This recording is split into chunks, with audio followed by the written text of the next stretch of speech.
this morning's a little bit different. There's no toilets at the bivvy here, so it's pretty much squatting in the bush. So there's some nice soft dirt up in there, and so that's today's toilet and yesterday's. Bit of snow on the top, you can see. So it's bloody cold. It's about 4 degrees. Today we are heading initially to Lockstream Hut. So we're about to go over Harpers Pass, probably half an hour away. And then there's a few river crossings down. The rivers get a bit bigger. We've waited for the river to drop because it pissed down yesterday and a lot of last night. The stream's down now. So we'll get to Lockstream Hut, and then we'll have a look at the main river and see whether that's possible, because a lot of the track this afternoon will be down riverbeds and stuff, so we'll reassess it then. I feel like I've been here before, familiar with the view, this ain't nothing new.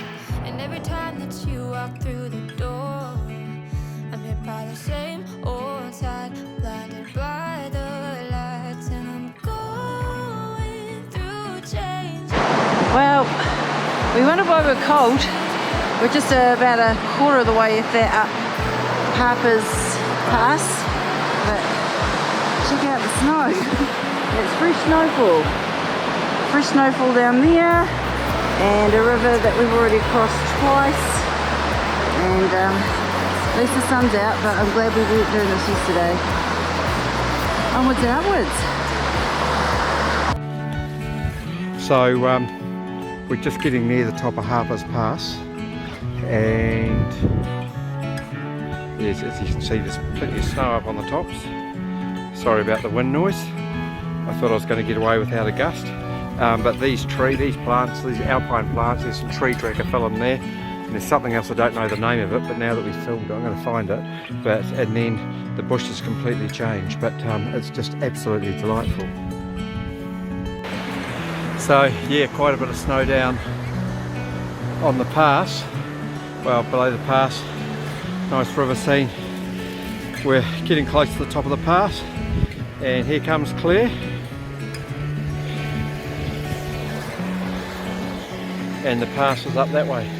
That's Harpers Pass, and over there is the west coast, and that side is Canterbury, so we've just gone over. But yeah, a bit of snow on the tops. It's been a wee bit chilly, but anyway, that's kind of what Harpers Pass looks like.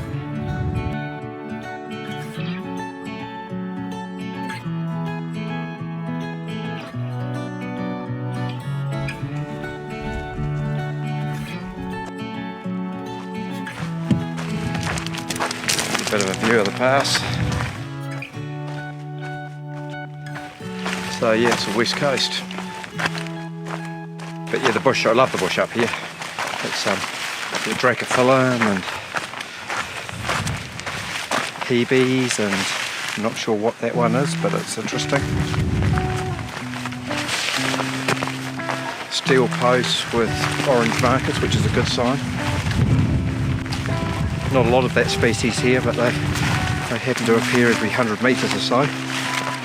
It's going to drop off steeply soon, so thought I'd show you a bit of the good bits. One of my favourite plants, these little tree dracophyllums are awesome, but I'd love to grow one at home, but they don't grow at sea level, so that is what it is. Clare's knees are a lot better today, so pretty stoked about that, and even mine are feeling pretty good, so this downhill is going to be a bit of a test. We've got about 300 metres of descent. We'll be back in a dirty old deep beech forest.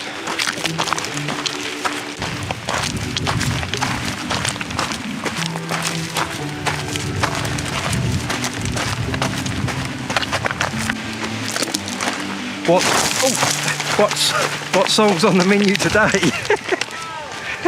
That was a good save. What song? Yeah, what song's on the menu today? What?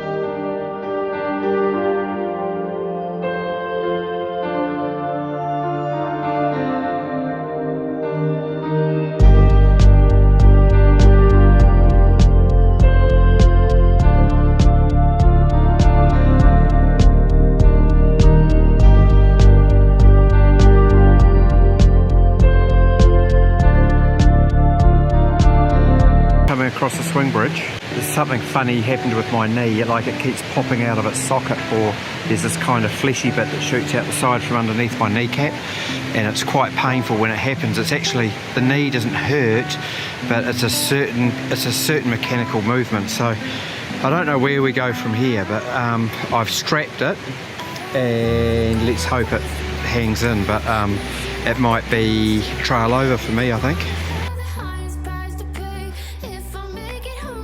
So up there, I don't know whether you can see about the middle of the screen, the tree in the middle of the screen, there's a trail marker there, so we walked to the top of that, and but obviously the rains have just cleaned the bank out, so and there's fresh fall beech trees and stuff here, so that the track used to be up there and somewhere in mid-air, but no longer. This is Lockstream Hut. Beautiful view up onto the mountaintops. Looks like it's actually snowing up there at the moment. Bit of a river, woodshed there, dunny there. Has a bit of a reputation for rats, but I see they've got a rat thing there. But this here has been a restored hut. It was one of the old, I've forgotten what, a corrections hut or something. But if you look at all the timber up here, it's all been internal, yeah. It's all been hewn out from axe and adze and stuff, well not adze, but you know. So yeah, an amazing old hut, and it's actually pretty cool. So heaps of bunks, and yeah, just look at the woodwork. So yeah, cool little hut. The Physical Welfare Division of Department of Internal Affairs. So there we go. Because of the hut's isolated location and the difficulty of carrying heavy loads, rough terrain, local native timber was used to build the hut. In the winter of 1940, George Bolton, a bushman, Harry Scott, a deer culler, was sent to Lockstream. They lived here for 2 months in a sunless tent camp, felled totara and cedar with cross saddles and hand-shaped the timber. Horses and sledges then transported the timber to the hut site. No snorkels required in those days. It's just beautiful along this valley. God, we've been thigh deep in water in the big Braided River. And Clare did well, especially with a bit of rain, so it's up a wee bit, but it wasn't bad. But you see all this young beaches here with all the green, and just, yeah, it's just absolutely stunning. And we're following it down. So we're going to have to do quite a few river crossings to get down, I think, but at the moment, the going's really nice. So we're all happy chappies here. We're dreading this part. I mean, the river's high, but we're dreading this part because the trail's been washed away. We have to follow this river, and it's 8 k's, and we were thinking 8 k's, that's probably for us 4 hours if it's really bad, because the first 6 took 3.5 because that was gnarly. But anyhow, so far so good. And we're just saying we're bloody lucky to be doing this.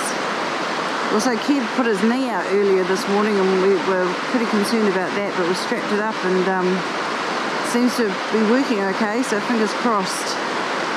Indeed. Snow on the tops. 1 day away from the pull out to get to Harpers Pass, so onwards and upwards. So it's evening, and we're at what hut, Claire? Kiwi hut. And oh, here's the repair for the rat hole from last night that chewed through the tent. And then you can tell we're on the west coast because we have pretty much a sandfly fest going on. Outside. Which side of the mesh would you rather be on? And when you go like this, it's like this mass carnage, and they don't like that much. Well, they don't know about it. No. Claire's just doing a mass killing over there. But anyway, but the good thing is, in the actual tent, look at that, completely sandfly free, so... Only because we've done mass carnage. Just pitch the tent in some pig fern, and Claire wants to say good night. Good night. Good night. Tomorrow, Yeah. steak and bubbles. I know, steak and bubbles. That's pretty good. Yeah. Yeah. Hopefully. I might have lamb shank and whiskey. unfortunately it's Arthur's Pass, so maybe there's nothing open. Yeah. Arthur's Pass on a Sunday. I think Arthur's Pass on a Sunday is just going to be rocking. You reckon? Yeah. I feel like I'm trying out your new keep dry method. Oh, yeah. Yeah, this is Can you tell that I haven't washed my hair in like over a week? And I've only just found my comb. She's seen her first time for the first time in a week. Look at the state of it. Oh, yeah, this is my new hack from last night. Put your rain jacket over the end of your sleeping bag, and then when it touches the roof, you don't get condensation on your sleeping bag. Oh, and this little mark on my nose, which I've just realised I've got here, was Clare trying to knock me out today. Okay, why? Please explain. There was what the track was like. There wasn't a track. And what happened? So it was a slip. Well, actually, it was a vertical drop nearly with a couple of footholds, and Clare was like, ooh, and then she slipped over just above it and just about rolled over the side to the riverbed. You said hold on to just lean against the rocks, and I leaned against this one rock and it fell off and went flying down the bank. Yeah. And then Kev's like, oh, I think you should take your pack off. Yeah, so suggested she take her pack off because otherwise... I was actually, I'm all right. And you're like, no. And you were right. Yeah.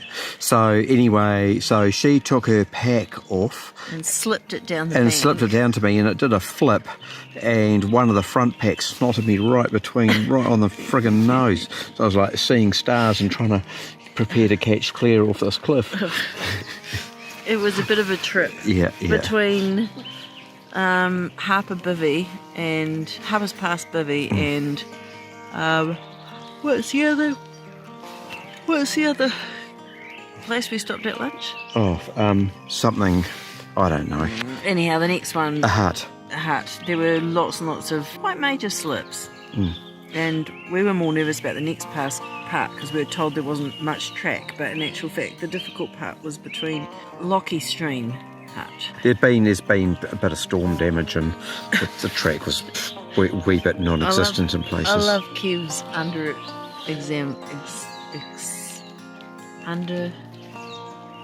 exaggeration.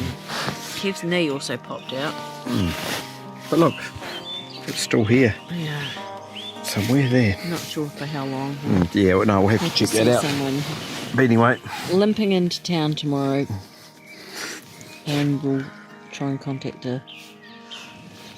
Nothing a Johnny Walker won't fix. Okay, Kev. Whatever, Mr. Positive. Sure that fixes dislocated knees. Anyhow, we jury-rigged it with a whole lot of tape. So...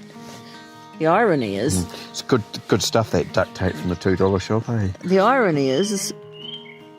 Anyhow, it's from the physio. The physio that sorted my knees out, and my knees are pretty good. They're sore, but they're holding together. The irony is that Kev's knees might be the one that actually stops us this year. But we'll see. You know. There's something else we need to find.